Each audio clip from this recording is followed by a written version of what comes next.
Good morning, everybody. We're in Psalm 28 today, and Psalm 28 is one of the many psalms in our 150 psalms where the author is expressing frustration, even frustration with God, and he gives us his unfiltered thoughts, and it's an encouragement, I think, for all of us to speak the truth to God. God already knows what you're thinking. Let's pick up in verse 1 and just see where David begins. He says, I pray to you, O Lord, my rock, do not turn a deaf ear to me, for you are silent. If you are silent, I might as well give up and die. Listen to my prayer for mercy as I cry out to you for help, as I lift up my hands towards your holy sanctuary. I think David's expressing that he knows he needs God, and he's desperate in his frustrations. And then we find out his reason for his pain.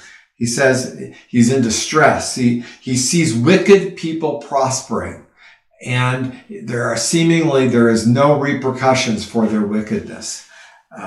Here's what he says about them. He says they speak friendly words to their neighbors while planning evil in their hearts. Well, I think this is a pretty common experience for all of us, and if we haven't had it, we will have it for sure, that people hurt us, and we feel the pain in our lives, but it seems like the ones inflicting the pain seem to go off scot-free without any punishment at all. I know people who have actually turned away from God because in their minds they know they feel that God's not fair. It seems like he's not listening. It seems like that he lets the evil people go and he allows the good people to suffer. The writers of the Psalms deal with this often, but honestly, they never really give us an easy answer for it. This is the problem of good and evil in the world. In these next verses, though, David continues to express his raw thoughts to God. In fact, he even tries to give God a little bit of advice, explaining to God that he should punish the wicked people, the evil people, in proportion to their wickedness. David speaks his heart in verse 4. He goes on and says, give them a taste of what they've done to others. They care nothing for what the Lord has done or for what his hands have made. Now, the turning point in the psalm comes in the last verses. It starts out in verse 6. Instead of focusing on his adversaries and the pain that they are causing, David turns his mind and focuses on the Lord.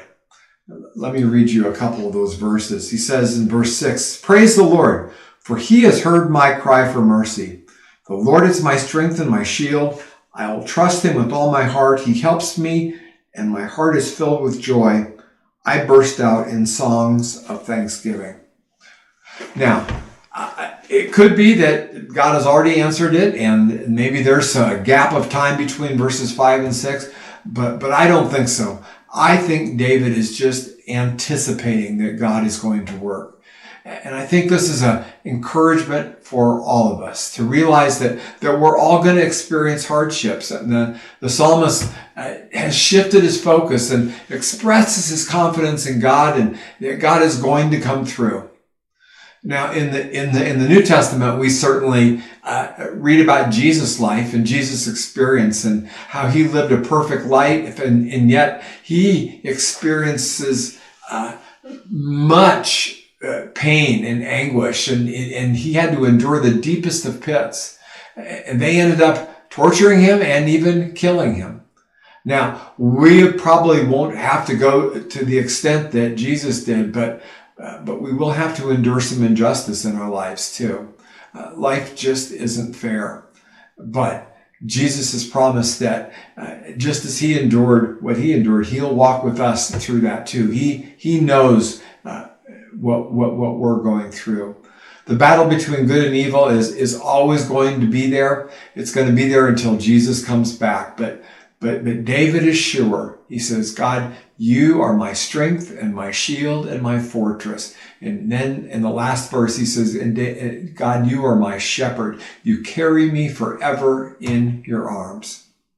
And so with that in mind today, I pray that though life is rarely fair, we know the promises that God has given us, that he is our strength and our shield and our shepherd, and that we can keep on trusting him no matter what. Have an amazing day.